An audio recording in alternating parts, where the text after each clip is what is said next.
given moment. 2 days later, that can change if your tides and your currents change. A lot of variables that can affect that a little bit. Has your scuba diving training and all that you've done meshed with that? Has that given you a different perspective of underwater rescue? It absolutely has given me a very different perspective, because I actually dive many of the areas we train and search in. So I know that I can drop down, 30 feet and be in water that's 20 degrees colder than what it is on the surface. So then I understand a little bit better what's happening with scent, currents, tides. We understand those better too. And it's amazing how in certain areas the tides and currents are so strong, and in other areas they're not. You really, until you've dove, I don't think you have a really good perspective of that. I can tell you I've done water work since 1988. We did a lot of it in Kentucky, and until I became a diver and actually got in the water, I really didn't have even with all the book education I did not have the understanding that I now have. Well, the cool thing about, the diving part was something that we recently did in Anacortes, Washington, looking for a person that we knew was murdered, and we felt that the person was dumped in the water there. And tell the audience a little bit about that particular search, how intense it was, number one, the currents, everything that the dogs did, especially the land search prior to the water search, and go into depth a little bit if you can on that. Well, it was a search that we had. Obviously, what we knew was going to be a homicide. So even the land searches that we were doing adjacent to some of the area that we felt that he might be, the dogs were hitting on the water, and some of these were a significant distance. We were able to, by putting the dogs in boats, and it took a little bit of finagling to get just the right boat based on all the currents and stuff, and begin to work the dogs properly in that area, because they kept trying to bring us boats that had us way too far out of the water. But the weather played a little bit of a factor in doing those searches. We also had changing currents all the time, and so it made it difficult to pinpoint. And what we were getting was one of the dogs indicating that she had a strong scent source in one area. And in reviewing that and going over things with the diver went into the water. He couldn't physically stay on his pattern to grid search that area. It kept pushing him out of it, and that was due to the currents. So that tells you how strong. And this was a diver who was diving in a dry suit, 30 pounds of weight on him, along with his tank and stuff. So pretty heavily weighted. He's a very experienced technical diver. And when he comes up and tells me he's having difficulty because of the tides in that area, that tells you the force that the water is moving. So in that respect, we were able then to try to widen the search and try to pinpoint more of an area. Well, in that particular search, as I recall, a lot of the area that we were getting onshore was the currents were so strong that odor or scent, better described, was coming on shore because of those currents. So the dogs were alerting, trying to get into the water, alerting onshore, but basically telling you that, there's something out in the water, I can't get to it. Well, to give you an example, with my dog that I was working, she actually tried to go over a cliff when she got in the scent. And so what was happening is the water was pushing the scent up against this cliff, and then it was going straight up the cliff wall, and then over the edge, and she was getting it at the edge, trying to go over. We worked her down to the shore, and then she tried to get over to that exact spot, but she couldn't go along the shoreline because it was a cliff. So all of her indications were that something was in the water that was giving off human decomp. Well, what we're going to do, we're going to take another break, Kristi, and when we come back, I'd like to go into a little bit more on that particular search, and then we'll jump off to some of the other searches we recently did within the last month. And we have lots of questions for you. Okay. So we'll be back shortly. Okay.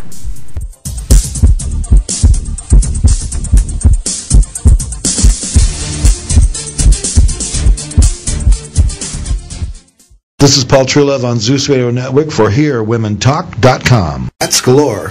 Visit our store at 4822 Highway 17 at Barefoot Landing. We have the largest source of hats in the greater Grand Strand area. Tilly, Stetson, Indiana Jones, Wallaroo, top hats, Mad Hatter, derbies, felts, fedoras, cowboy, golfer, driver, life is good. We carry a large selection of women's fashion hats as well as Red Hat Society hats. We also have an assortment of umbrellas, canes, and walking sticks.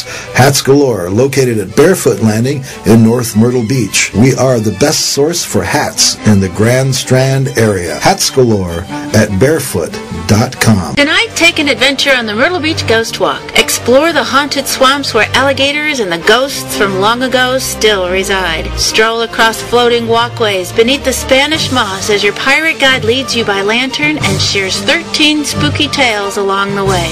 The Ghost Walk departs nightly at dusk, only at Barefoot Landing in North Myrtle Beach, South Carolina.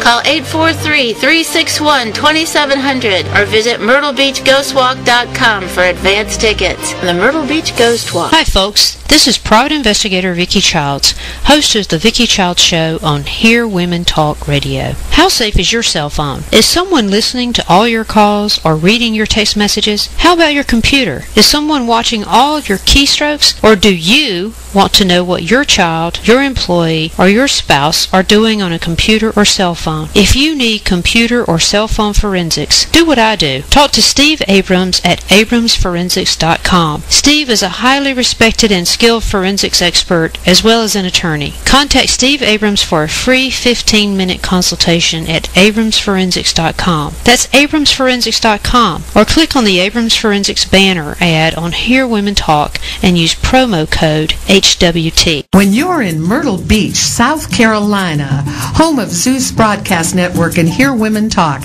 there's a wonderful adventure that you should try. Carolina Safari Jeep Tours. Go to www.carolinasafari.com and check out Carolina Safari. Mention Hear Women Talk and get a discount from Carolina Safari Jeep Tours. See another side of Myrtle Beach. Get wild with wildlife. Explore history, nature, and mystery on a Carolina Safari Jeep Tour. Hi, this is Judy Collins from Judy's House of Oldies, and you're listening to Hear Women Talk Radio on the Zeus Radio Network.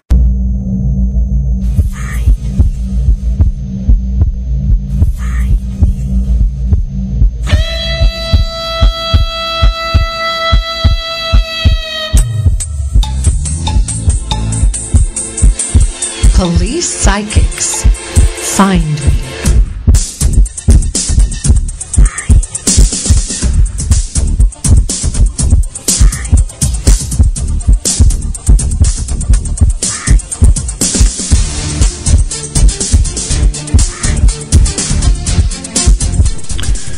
Welcome back, everyone. This is Kelly Snyder with Valerie Graham, and our guest today is Kristi Smith. She is the trainer and founder of Arizona Search, Track, and Rescue.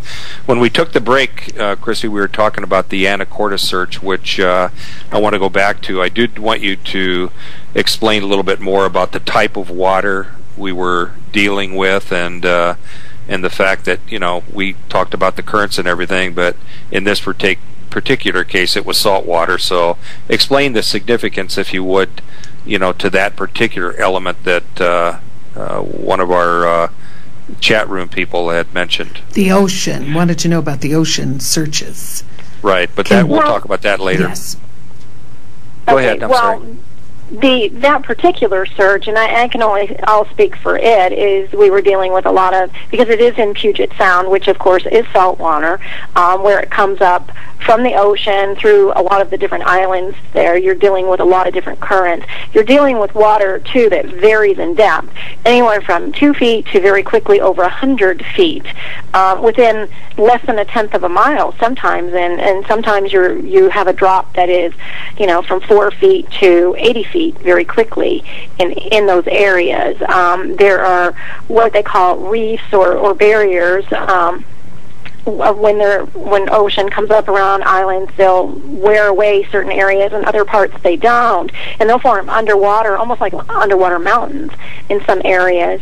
So you're dealing with how the water is flowing over, under, and through different topography as well. Well, the thing with this particular search is we had high wind on one day, and then one day it was sort of calm, and then in the middle of the search the wind kicked up again. So all of these things, the wind, the currents, all of these things are really somewhat disruptive to the dogs, but once they hit on the scent, it really doesn't matter, right? That's correct. I mean, they alert us that they're in scent, and then it's up to us then to keep assisting them in getting to that source or as close to the source as they can.